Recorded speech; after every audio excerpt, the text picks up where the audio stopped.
ما تنسوش تعملوا لي اشتراك وتفعلوا الجرس عشان يوصلكم كل جديد. السلام عليكم ورحمة الله وبركاته. معاكم قناة جورية في بيتي. النهاردة يا بنات بكمل معاكم روتيني في تنظيف البيت. انا مع كل دخلة صيف بعمل النظام ده. لازم كل حاجة اشيلها من البيت بحيث ان انا انضف البيت، وكمان رمضان داخل علينا فلازم احضر نفسي عشان بحيث ان انا اكون فاضية في شهر رمضان. زي ما انتم شايفين ده بنتي مشخبطة الحيطة بالطريقة ديت، هغسلها ان شاء الله معاكم. وهشيل الورد ده اغسله وانا شايلة الستاير، وهشيل الشبابيك. وزي ما انتم شايفين انا مفضية الأوضة بالطريقة ديت، بحيث ان انا كل ما بحرك كل ما بنضف اكتر يعني. وهغسل الباب، وزي ما انتم شايفين كده انا حابة يا بنات اغير نظام الأوضة. عايزة السراير ديت بدل ما هي كده اخليها كده، والدولاب ده احركه من مكانه. احركه من مكانه اخليه هنا.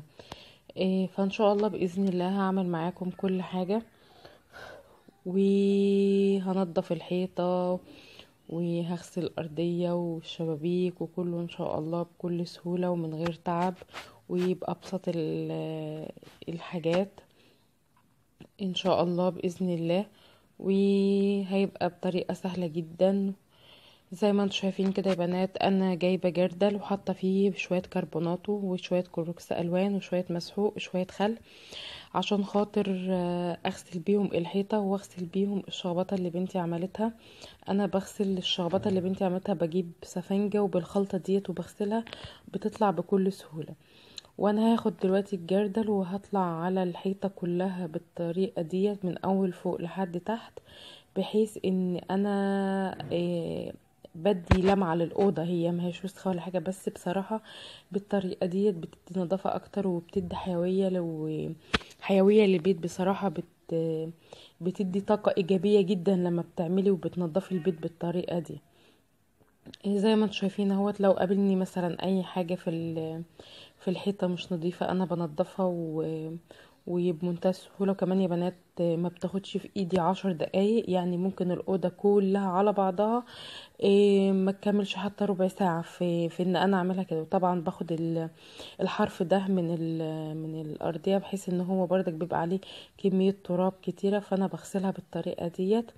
وكمان يا بنات بحضر مساحة زي ما انتم شايفين كده، وبحط عليها فوطة نظيفة وبشطفها بشوية مية نظيفة، وبقوم رايحة ماسكاها وماسكة الحيطة ومنشفاها بالطريقة دي. وكمان يا بنات انا في ايام التانية حتى من غير مثلا ما اشيل مثلا السراير ولا حاجة، بقوم جايبة الفوطة ديت. وفي الايام العادية يعني مثلا كل 15 يوم ولا حاجة اقوم رايحة عاملة الحكاية دي، بحيث ان انا بدي طاقة ايجابية للبيت، بحيث ان انا يعني الواحد يحس بان في حاجة حلوة كده بيعملها. زي ما انتم شايفين اهوت انا هخلص الحيطة كلها بالطريقة ديت. هي والله يا بنات طريقة سهلة جدا، ما بتتعبش جدا خالص يعني. في منتهى البساطة بتلاقيكي مخلصة الأوضة كلها، وممكن لو انتي حتى قلبة الشقة كلها ممكن ما تاخدش معاكي حاجة خالص يعني، ولا بتكبي مية ولا بتدعكي. ودايما حافظوا يا بنات ان انت اي حاجة تشوفيها وسخة لازم تنضفيها. وزي ما انتم شايفين كده انا خلاص خلصت الأوضة اهوت، وغسلت كل حاجة، وعملت السقف وعملت الحيطة كلها. هي شايفين بقت عاملة ازاي. غسلت الشبابيك طبعا، وديت مطرح شخبطة بنتي. شايفين انا نضفتها اهوت. نضفت ازاي جبت سفنجة وبالخلطة اللي انا عملتها وخلاص. وطبعا الخربشة ديت زي ما انتم شايفين انا عملت فيها حاجة ونزلتها لكم فيديو، وان شاء الله هوريكم عملت فيها ايه اخر الفيديو. ايه زي ما انتم شايفين اهوت يا بنات انا خلاص فرشت الاوضه وفرشت كل حاجه، وفرشت السجاد وعلقت الستاير. إيه بصراحه يا بنات السرير ده مش بتاع الاوضه دي، هو ليها سرير صغير زي ده، بس بصراحه انا حاطه السرير الكبير ده هنا بحيث ان انيم ولادي كلك مع بعض، لان هم لسه صغيرين.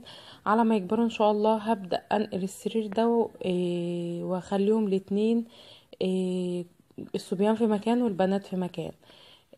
بس انا حاطاه دلوقتي عشان خاطر هم لسه صغيرين. انا يا بنات بصراحة ما بحبش افرش الملاية لوحدها، لازم افرش معاها حاجة، بحيث ان انا معرفش، انا اتعودت على كده او معرفش، ما برتاحش نفسيا لما كنت اعمل كده. صيف او شتاء لازم يكون، لو في الصيف كوفرتا، ولو في الشتاء بكون حاطة دفاية او مفرش شتوي.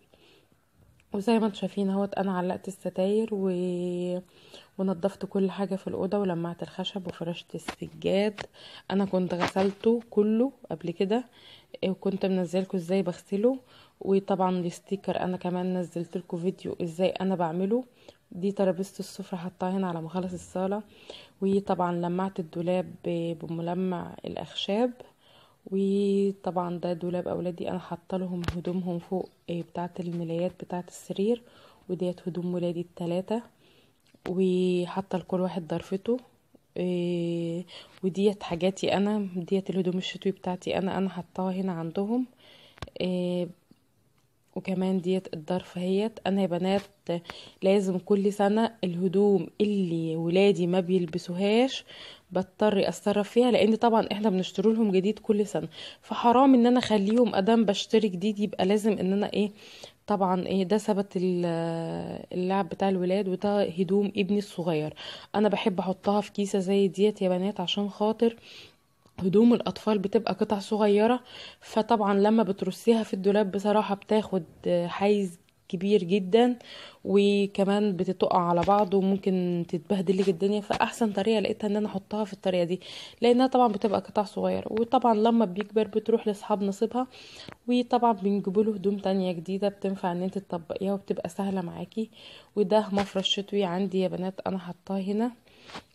وديت الضرفة بتاعتهم اهيت، وهوريكم الضرفة التانية. دي بصراحة انا مستغليها، حاطة فيها المفروشات. ده المفرش الستان بتاع اوضتي وبتاع اوضتهم، والدفايات والبطاطين، وفي طبعا لسه بطاطين بغسلها. وديت انا حاطة فيها العبايات الشتوي بتاعتي، زي ما انتم شايفين كده اهيت. وحاطه لهم في الادراج بتاعه الدولاب يا بنات الهدوم الداخليه بتاعتهم. وده سلم يا بنات، بصراحة انا ما بستغناش عنه. يعني انا حطاه هنا عشان خاطر ولادي لما يجوا من المدرسة يعرفوا يعلقوا هدومهم ورا الباب من غير ما انا اساعدهم. بس بصراحة هو جميل، انا كنت عاملاه مع المطبخ بتاعي. عشان خاطر مثلا لو حبيت اجيب حاجة من مكان عالي، انضف نجفة، اجيب حاجة انضف فوق الدولاب، اجيب حاجة من مكان عالي. بصراحة جميل جدا، وصراحة الخشب عملي جدا عن السلالم اللي موجودة في السوق يعني. وزي ما انتم شايفين كده اهوت، انا نظفت الأوضة بالطريقة ديت وخلاص خلصتها.